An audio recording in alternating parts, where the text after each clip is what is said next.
शौर्याची पराक्रमाची या मातीमधल्या कणाकणातील मौल्यवान रत्नांची या मातीमधल्या कणाकणातील मौल्यवान रत्नांची कर्तृत्व इथे गगनाला भिडे परिमोल जाणून घेऊ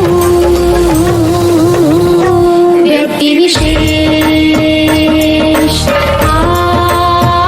नमस्कार, radio MPSC Guru spreading the knowledge powered by spectrum academy मध्ये मी आरजे उद्धव आपल्या सर्वांचं स्वागत करतो आजच्या व्यक्तिविशेष या कार्यक्रमात. आज 16 मे या दिवशी आपण जाणून घेणार आहोत मुरारबाजी देशपांडे या व्यक्तिविशेषांची माहिती. 16 मे 1665 मुरारबाजी देशपांडे यांना पुरंदरच्या लढाईत वीरमरण आले होते. 1656 मध्ये शिवरायांना जावळीच्या स्वारीतून मोऱ्यांच्या तुरुयातले एक अमूल्य रत्न मिळाले होते.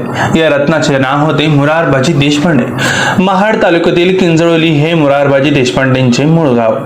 मुरारबाजी देशपांडे हे सुरुवातीला जावळीच्या चंद्रराव मोऱ्यांकडे काम करायचे.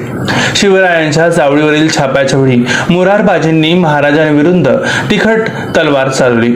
एक पाऊलही पुढे सरकू देईनात महाराजांनी मुरारबाजींमधील वक्तृत्व जाणले, कर्तृत्व जाणले आणि त्यांना गोड शब्दात बोलून आपलेसे केले. तेव्हापासून मुरारबाजी देशपांडे शिवकार्यात सामील झाले. पुरंदर यावरील घनघोर रणसंग्रामात त्यांना आपलेसे करण्यासाठी दिलेर खानाने मुरारबाजींना जहांगीरीचे आमिष दाखवले.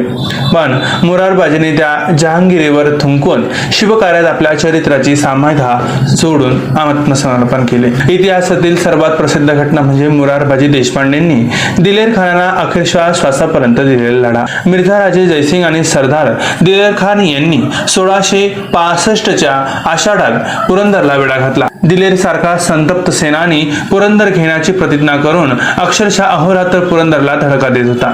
जेव्हा दिलेर खानाने पुरंदराला वेढा दिला तेव्हा त्याला पुरंदराचे अभेद्यपण लक्षात आले असावे आणि पुरंदर घ्यायचा असेल तर आधी वज्रगड ताब्यात घेणे अतिशय आवश्यक आहे हे त्या मुत्सद्दी सेनानीने ओळखले नसेल तरच नवल. दिलेर खानाने कपिलधारेच्या बाजूने वज्रगडावर 3 तोफा चढवण्यास सुरुवात केली. वज्रगडाचे तत्कालीन किल्लेदार यशवंत बुवाजी प्रभू आणि त्यांचे बंधू बाबाजी बुवाजी प्रभू यांनी अवघ्या 300 मावळ्यांच्या मदतीने दिलेर खानाला निकराची लढत दिली. 15 दिवस जीवाच्या आकांताने किल्ला झुंजवत होता. पण दिलेर खानांच्या तोफांच्या माऱ्यापुढे गडाचा वायव्य बुरुज ढासळला आणि गड दिलेर खानाच्या ताब्यात गेला. मुघलांच्या लांब पल्ल्यांच्या तोफांपुढे पुरंदरची शक्ती असलेला वज्रगड पडला.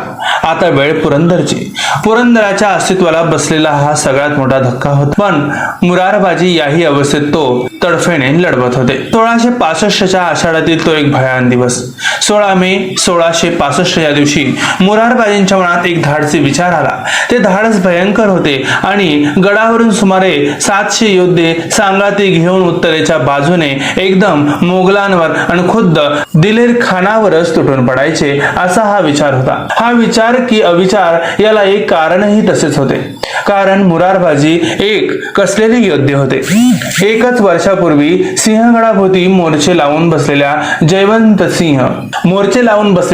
जशवंत सिंह या मोगली राजपूत सरदारावर सिंहगडाच्या मराठी किल्लेदारांना अवघ्या काहीशे मावळ्यांच्या निशी असाच भयंकर धाडसी हल्ला गडातून बाहेर पडून चढवला होता. तो पूर्ण यशस्वी झाला होता. मार खाऊन जसवंत सिंह आणि मोगली फौज उधळली आणि पळून गेली होती हे मुरारबाजींना माहित होते. हीच कल्पना आताही वापरली तर नाहीतर पुरंदर शेवटचा घटका मोजतोय. काहीही मोगलांच्या ताब्यात जाऊ शकते. प्रयत्न यशस्वी झाला तर इतिहास घडेल. मुरारबाजींनी एकदम दिलेर खानाच्या रोखाने गडावरून खाली झेप घेतली. भयंकर कल्लोळ उडाला. मुरारबाजींचे या आगीतील शौर्य तांडव पाहून खान त्याही स्थितीत विस्थित झाला. खुश झाला. त्याने मुरारवरील मोगली हल्ला स्वतःच हुकूम देऊन हटवला, थांबवला. तो निथळला. मुरार खानासमोर काही अंतरावर झुंजत होता. तो थांबला. दिलेर खानाने त्याला मोठ्याने म्हटले, अय बहादुर, तुम्हारी बहादुरी देखकर मैं निहायत खुश हुआ हूं. तुम हमारे साथ चलो, हम तुम्हारी शान रखेंगे. हे उद्गार ऐकून मुरारबाजी उलट भयंकर संतापला. हा खान मला फितुरी शिकवतोय. यालाच त्याचा भयंकर संताप आला. मुरार बाजीने त्याच संतापात जबाब दिला, मी शिवाजी राजाचा शिपाई तुझा कौल घेतो की काय. आणि मुरारबाजी दिलेरच्या रोखाने तोडून पडला. पुन्हा युद्ध उसळले. मुरारबाजी आता आपल्याशीच लढायला येतो हे पाहून खानाने धनुष्यबाण हाताशी घेतला. धनुष्याचा दोर अगदी काळापर्यंत खेचून मुरारबाजीचा कंठाचा वेध घेतला. बाण सोडून मुरारबाजीलाही ठार केले. एक महान तेज सूर्य तेजात मिसळले गेले.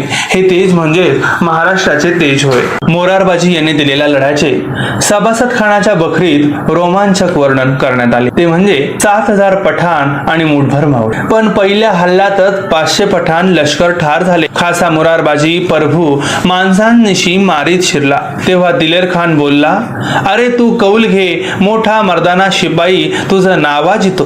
त्यावर मुरारबाजी बोलले, तुझा कौल म्हणजे काय. मी शिवाजी राजाचा शिपाई तुझा कौल घेतो की काय असे म्हणत तो खानावर चालून गेला. हातघाईचे युद्ध झाले. तोच खानाने आपले आगी कमान घेऊन तीर मारून काम पुरा केला.